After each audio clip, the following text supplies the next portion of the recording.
Welcome to this episode of Blended, Blessed, and Always a Mess. I'm Aric. And I'm Angie. We are married with a ton of kids. We have 6 kids total. He has 3 and I have 3. My name's Hallie and I love riding horses. I'm Lexi and I love agriculture. My name's Carter and I love eating. My name's Chase and I love lifting weights. My name's Summer and I love spending my parents' money. I'm Dane and I love baseball. Our show is about our blended, blessed, and always a mess life. And our hope is if you find yourself in the same situation we are in, that by sharing our story, all the fun and all the mess, the challenges we are experiencing, it will give you some inspirations, laughs, and community, knowing you are not alone in this mess. We appreciate you spending time with us. Let's dive in.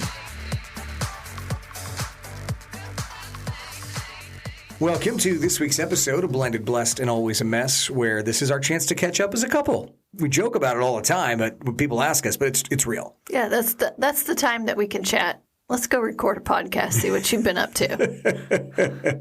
This weekend was an unbelievable shit show of driving. It started Saturday morning. I drove 2+ hours to watch Dane play baseball. And then you drove Summer to St. Louis. And then I met you there for the afternoon to watch her play soccer. And then we spent the night and ran kids again all day. She played this morning. Dane played this afternoon. We had Carter's prom tonight, so we had to get back to Columbia, Missouri for that. And I was guest on another podcast, which you guys will hear at the end of May. So that's our whirlwind weekend. Yeah. And we're sitting here on a Sunday night looking at each other like, oh, we survived the crazy weekend. Yeah, but it kept us going. And one of the things that we've been wanting to talk about for the last couple of weeks is honoring Hallie and some events that have occurred over the last few weeks that were just really beautiful. And it was a great way to honor and remember Hallie. You know, so many of you ask all the time, how are you doing? Or say, I don't know how you're doing it. And to be honest, I don't know how we're doing it either. It's been 5 months. And I tell my kids, we were just talking about this the other day, it feels like yesterday that we got the call. It does not feel like it has been 5 months. But on the flip side, it's a lifetime. It feels like it has been such a lifetime ago. I was driving home this afternoon, and I feel like we hear every freaking day a helicopter headed to the university was flying over our house. Didn't realize we were in the path of that the last couple of years. I mean, we would hear it from time to time. But since we had to go and watch Hallie land that day, I feel like we hear a helicopter go over our house daily. It's an automatic reminder, right? I mean, it's the first thing you think of. It's trauma. It is. And so, that happened this afternoon. And I think Angie and I keep talking about it. We don't know what we're doing. We're trying to figure it out. And, some days you can smile a little bit. Some days you can't. I feel like sometimes I feel like I'm being happy, but then I feel guilty that I am happy. Other times in the last week, I have been to places that I love being. I went to Busch Stadium this week for the first time this year, where the Cardinals play. That's my happy place. I just felt numb. I didn't feel anything. And that's scary, because that's always a place that whenever I go there, I'm like, oh, I feel so comfortable and safe and happy here. And I didn't feel anything. And for me, that's a big deal. I can totally relate to that. I mean, I share that often with you. I'm just numb. I still feel like I'm in fight or flight mode. 5 months. It's 5 months. Some grace, yeah. A lot of times people say you guys are really strong. I'm not sure that we are strong. I don't think that we have a choice but to get up each day and just keep fighting and praying that we make it. That's my prayer every day. I was driving back today. I had from soccer, I had an hour and a half in the car by myself. Aric was following me. And I mean, I just pray to Hallie and to God, just show me the way. Show me the way. Just guide me. And then a tractor trailer cut in front of me. And Aric was behind me. I was like, no, Angie. That's scary. It was scary. It was so scary. Little road rage after that, not going to lie. You should have. I did the honorary blast my horn. I have brothers that are truck drivers, so my apologies to you guys, but damn, sometimes truck drivers own the road. And he was coming in. He didn't see into my lane. Didn't matter if I was there or not. It was a close one, and it was terrifying. And in my mind, I was like, well, Angie's trying to go see Hallie. I mean, It's like, take me now. gosh, yeah. So was immediately messaging her like, oh my God, that was so close and scary. And it Yeah, was. I had a few F-bombs. Here's what I would say, though, because I have a lot of people reach out to us at different times, like, what can I do? And I thought it would be good to share with our listeners, because I have no doubt in this crazy-ass world that we live in, that everybody listening knows someone that is going through a hard time, have sick kiddos or health issues or lost a loved one, or you as a listener yourself. I think people don't know what to do, right? They don't know how to help. They want to help, but they don't know what to do. So I thought we could walk through a few areas that if you're looking for tips or ways to show up for people, this is what we find to be helpful. Yes. And then we'll talk about honoring Hallie. But we're going to start here because so many people are like, well, I don't even want to bring it up. I don't want to bring it up to Angie. And I'm like, she never forgets. Yeah, I would just say, just check on people. You don't have to say amazing words. Some of the best texts I get are just, hey, I'm thinking about you. Or, hey, how are you doing? You don't have to try to fix it. You don't have to have the perfect words. Just a simple check-in that lets that person know that you're thinking about them. You do not realize how much that means to someone. It may seem trivial to you, because here's what I think people think. Oh, that's really not a big deal to just say, hey, how are you doing? I would need to do more than that.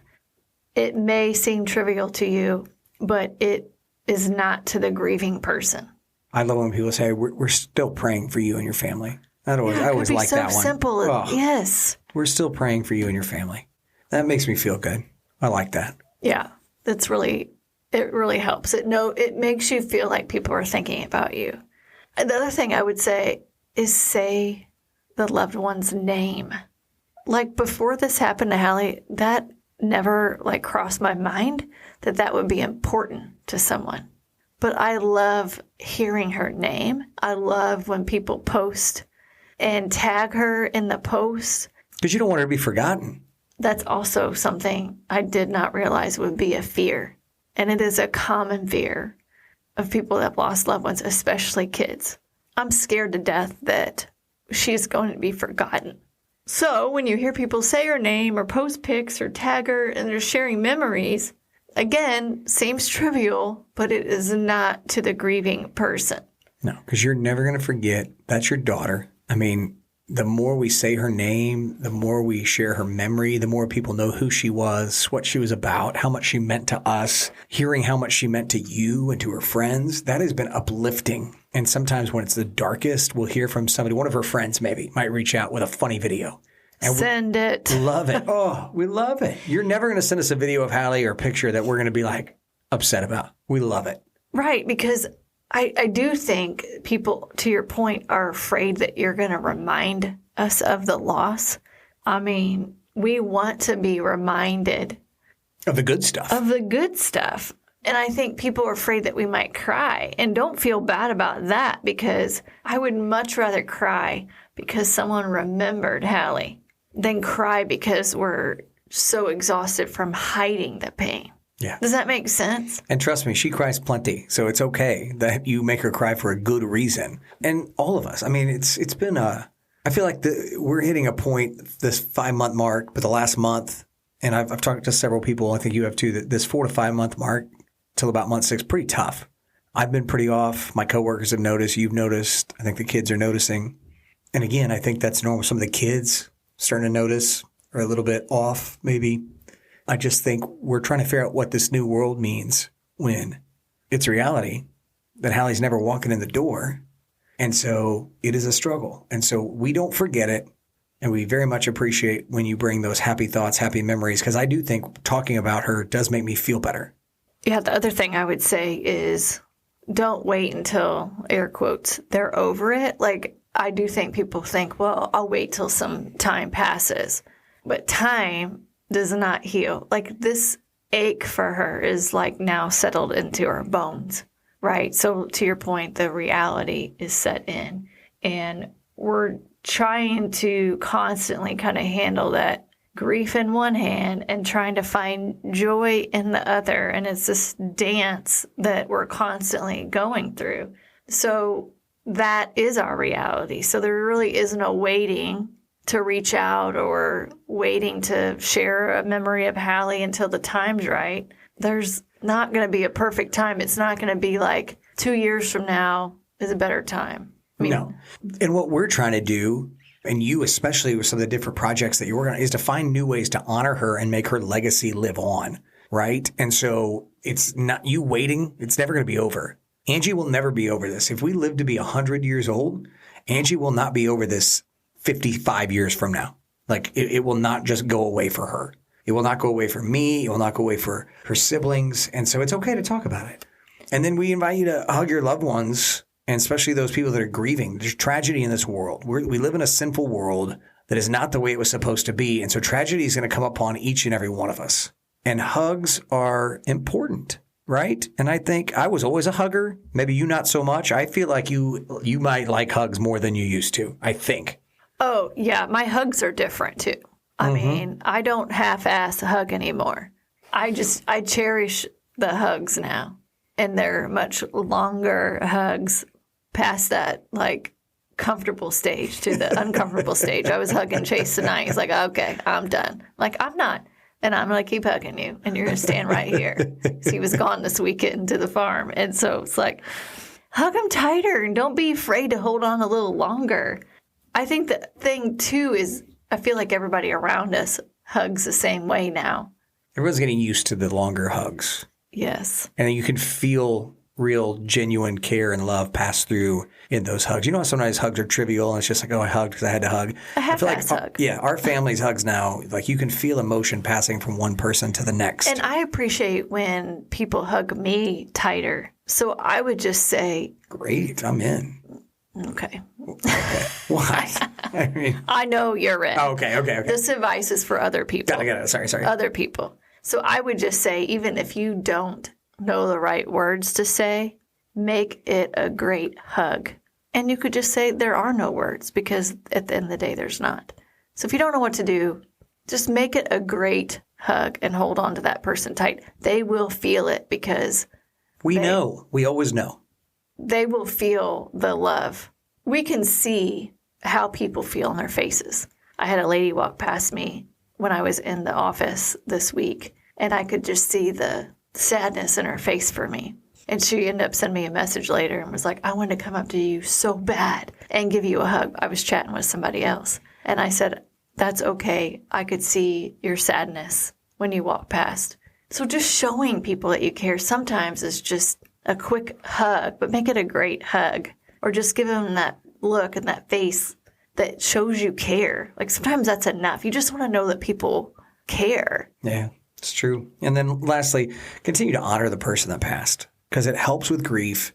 And by doing something meaningful, it helps us to release the pain and keeps their memory alive and their legacy to live on. And it can help others develop their own strength and create inspiration through what you're doing for that person that passed. And that's kind of where we want to go with the next part of today's podcast, I think, is to talk about what it means, like honor that person. Well, the interesting thing, because as you all know, we have not experienced this level of tragedy in our life. After someone passes, it does not mean that our relationship with Hallie dies.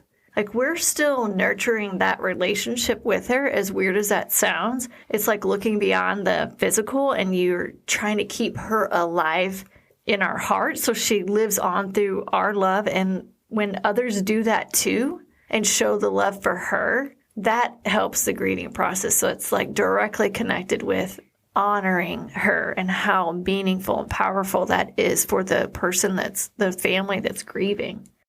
Today's episode of Blended, Blessed, and Always a Mess is brought to you by Top Notch Clothing. You know, our family loves to stay in shape, and so we need a lot of different workout gear. And myself, Angie, and the kids have started to love wearing Top Notch. They've got men's and women's apparel, shorts, T-shirts, leggings. The fit on it is so good, and I love their hats. I'm a big hat guy, and you can literally get the hat super dirty, and it just washes right off with some soap and water. It's absolutely fantastic. Look, if you haven't found workout gear that works for you, then check out the website, tnclothing.com, and you can get 15% off your first order when you use promo code BLESSED at checkout. Top-notch clothing. Check them out. tnclothing.com. So we can just dive into this weekend that we had a few weekends ago where So beautiful. the whole community honored Hallie. And it was hard for us, but on the flip side was amazing to witness. And it helps us. It helped us through the grieving process. And she felt close. That's the other cool thing. It's always great when the person that's passed feels close to you. And that weekend felt like that. And so we're a Mizzou family, at least at this point in our lives. M-I-Z. Z-O-U. So I went to Mizzou. Hallie went to Mizzou. Lexi goes to Mizzou. Wait and see if other kids go to Mizzou. I'm going to send Angie back to get her graduate degree from Mizzou. I'm kidding. I'm just saying. So, but from the time that Hallie passed, Mizzou they have been incredibly impressive. And they have reached out to Angie so many times. I mean, she was amazed at the people that reached out. I mean, a week or two after Hallie passed, the Dean of Admissions reached out. The Dean of Kaffner reached out. They both called me personally. We received a letter from the president of Mizzou. It was personalized. It wasn't one of those fake old letters. And we knew immediately that we wanted to do something to create a legacy for Hallie. So we immediately decided, let's do a Mizzou scholarship in her name. Working with them through the whole scholarship process was amazing. Like, they genuinely cared and were so supportive throughout. And they've done so many things above and beyond that just shows their level of empathy. It just amazed me because it's a large university, right? Yeah. And the amount of attention and personalization that they gave us was crazy. And so then they reached out because they do a Mizzou Remembers event to honor students and faculty that have passed in the previous year. And they have a wall at Memorial Union, which is a big place at Mizzou. And all the students who died get their name engraved on a plaque. So we were able to go that afternoon and see Hallie's name on the plaque. And then they also select a book for the library at Mizzou in the honor of the people who passed. And they do an incredible job with that of actually personalizing it to the person and their interest and what they loved. I was really impressed by that. The book that they chose for Hallie was called Wild, Story of the Horses of Sable Island. You know from listening to the podcast how much she loved horses. And this was an island in Canada. Horses survived. Humans did not. And they couldn't figure it out. But a photographer went and took all these amazing pictures of horses. So we obviously looked at the book. We went through all the pages. I'd never seen horses so beautiful. It's unbelievable. They were stunning. And the way that they captured their moments and just the beauty of these horses. So if you ever want to check this book out, or you can get on Amazon, it's called Wild, Story of the Horses of Sable Island. You're going to see some of the most beautiful horses you've ever seen. And some of them had, you don't see horses with long blonde hair, but they're on an island in sunshine. It reminded me of Hallie and her long blonde hair. Mm-hmm. It was absolutely beautiful. And then we went over to Jesse Auditorium, which is the big landmark staple at Mizzou. It's the head of the quad, which is the big deal. And that's where they had a ceremony where they had chairs set up for each student or faculty member who passed with a rose, their name, and the ribbon that Hallie would have worn when she graduated next year, which we now have. And that was the fact that they had that. I don't know why. For me, the ribbon that she would have had around her graduation gown, the fact that we have that was really beautiful and a great touch that they had. And then afterwards, they had a reception for the families, and the president of Mizzou came around and talked for a little while to each family. He'd asked the twins where they wanted to go to school. And Summer's like, Old Miss. She had no idea who he was. He's like, okay, well, that's a good school, too. Then later I'm like, Summer, that was the president of Mizzou. She's like, I don't care. I want to go to Old Miss. Oh, my gosh. That was funny. So, yeah, it was hard because, it was so powerful and you just felt the love, but we were walking around on the campus that you knew Hallie had covered, right, in 2.5 years of going to Mizzou, and she had a lot of memories there and drove past the dorm that she lived in her first year, and painful, but it makes me so proud of her and what she was accomplishing. Yeah, I just kept thinking this would be so much better next spring with her graduating. I just kept thinking that I would much rather it be that. And those are the what ifs that you really can't get caught up in. You have to get caught up in the beauty of what they did to remember her.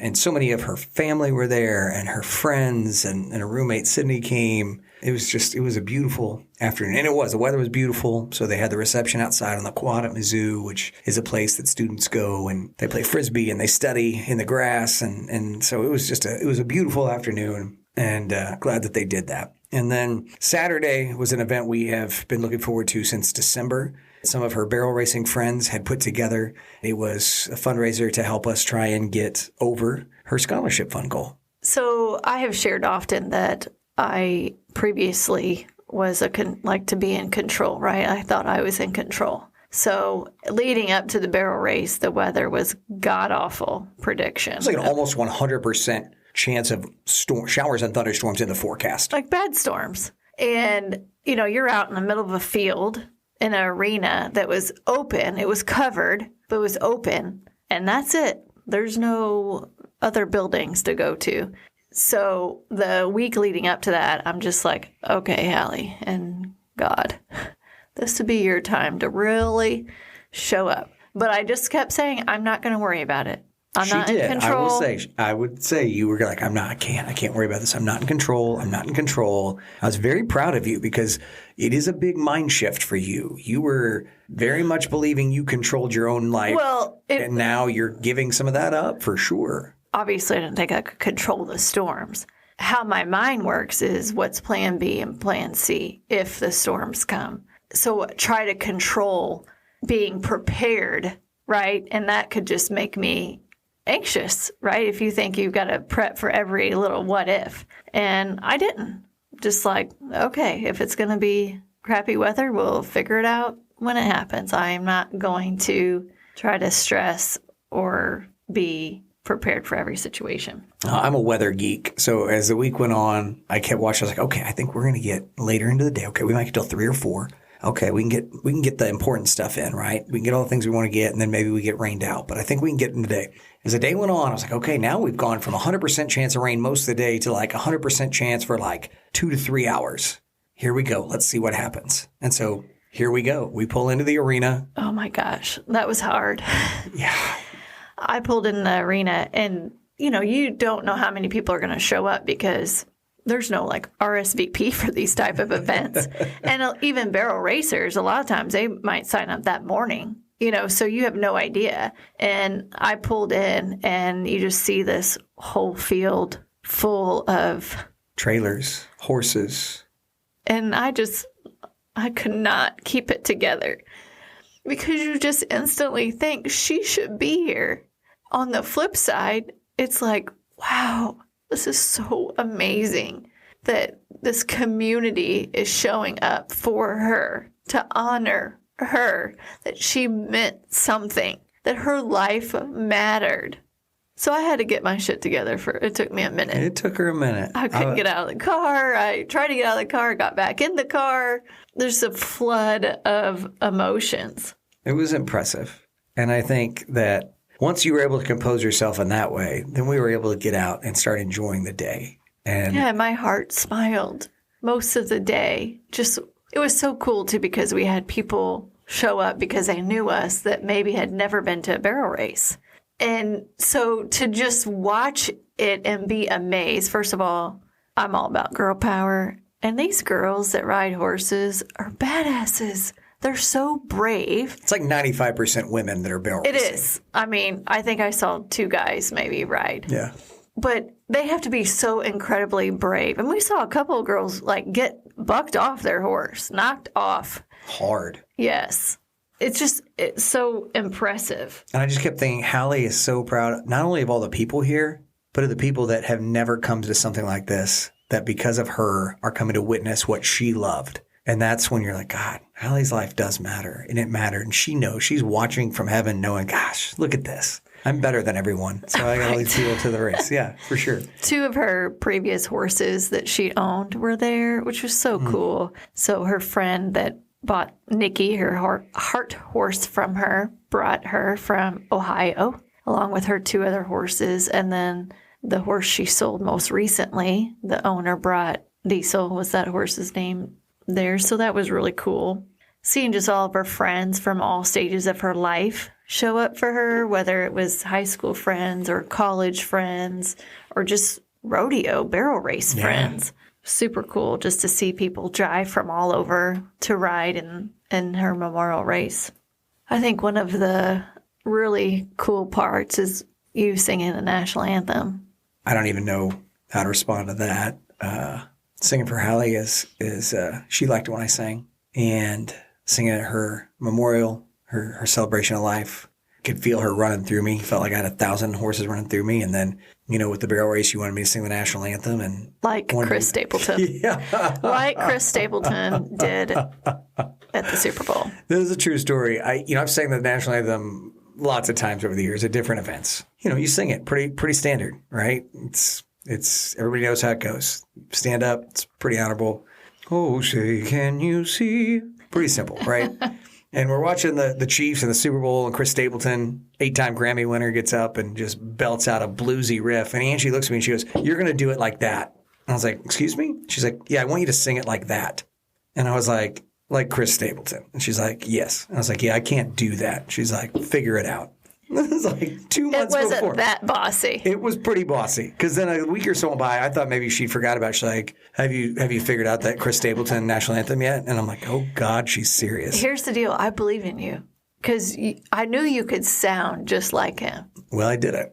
You nailed it. Figured it out. Found a great guitar player and a young man who's 18 named Isaac Schneider, who's incredibly talented, and look forward to talking about him in another podcast. But he came and played guitar. We did a bluesy riff like Chris Stapleton in the Super Bowl, and I did what I could do for you and for Hallie. I wanted Hallie to be proud. And then the cool part for me in that was her friends from all parts of life were riding horses around the arena. And Meredith had the American flag as we ran around as I was singing. That was incredible. Gosh. So powerful. I think we have video of that. I'm sure you've shared it, but we can share it again on the website and all those good things. Yeah, that was super special. And then right after that, we did the riderless walk where we took her heart horse and saddled up with her tack. And it started with Aric and Michelle, bonus parents, leading the horse into the arena and taking it to the first barrel. And then Lexi, Carter, and Dane taking Nikki, the horse, to the second barrel, where Chase and Summer then led her to Lance and I, Hallie's dad. And then we brought the horse home.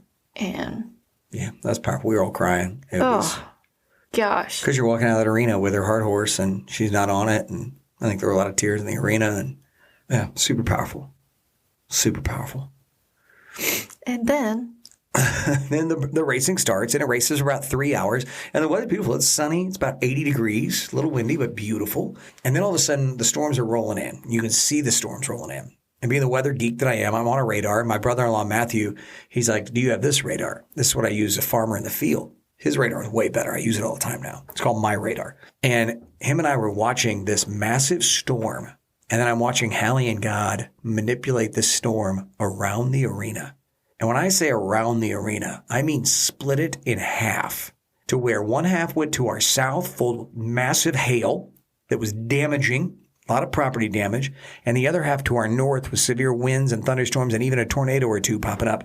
And all we got was to see the thunder and lightning at a distance and maybe a little light side rain that lasted for a couple of minutes and ended. We never had to stop the event. No one ever felt in danger. What we all felt was Hallie going, "Hey, y'all. Keep running. I'm better than everyone. Let's go." It was amazing. It was the most amazing thing I've witnessed because you could see the storms all around us. It's almost like she took her wings and just wrapped it just around the arena while it passed. It's just unbelievable. That's the best way to describe it. It's like she took her angel wings and just wrapped everybody in safety. Because if it would have hailed and all those horses were, I don't even know where people would have gone. It's crazy. It would have been unbelievable. So that was awesome. And then you get the payout to see if we can go past the scholarship. It was so cool to see these young girls, the winners. So part of the sponsor program for a barrel race are the buckles. So it's a big deal to get a buckle. And so there were 6 buckles.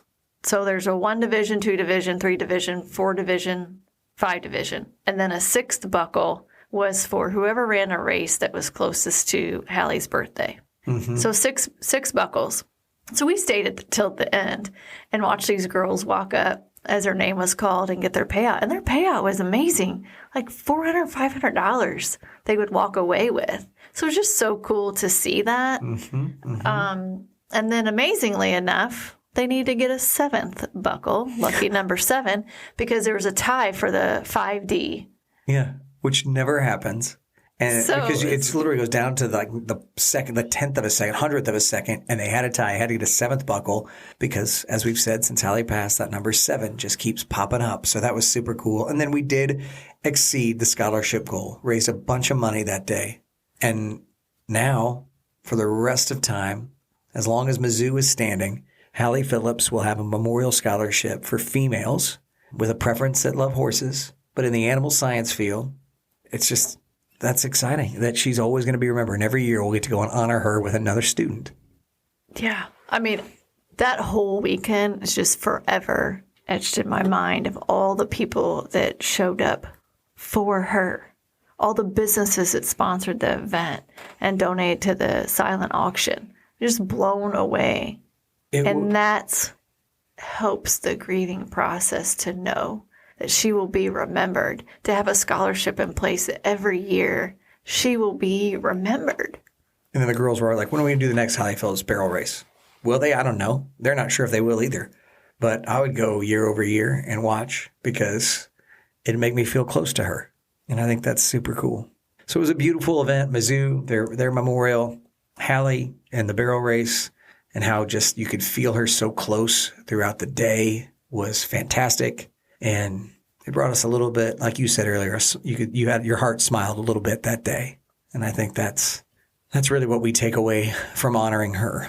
And so this is our 20th episode of season 2, and Hallie was 20 when she passed. And so this felt like the right time to do this episode and honor her again, because talking about her helps us to know she's close. Hopefully those tips were helpful. If you feel like you're in a situation where you're not sure what to do, you're not sure how to show up for someone, don't hesitate to reach out to us either. Happy to weigh in and give guidance whatever we can do to help other people that are in the same situation. That's how we can pay it forward. I know that Angie visits with a lot of you through our socials. It's not that I don't want to. It's just that she's pretty much the controller of the socials, right? So you get her a lot of times when you reach out. But we both love the interaction because it heals our hearts a little bit to be able to help you going through the same things. Hallie, we love you and we miss you. We had a wonderful time with you a couple of weekends ago, honoring and remembering you. And we promise that we will never, ever stop. We love all of you. We thank you for listening. Hope you have a great week, and God bless. Thank you for listening to Blended, Blessed, and Always a Mess. Follow us on Facebook, Instagram, and at blendedblessedalwaysamess.com. Reach out to us on any of our social channels. We would love to hear from you. Have a great week.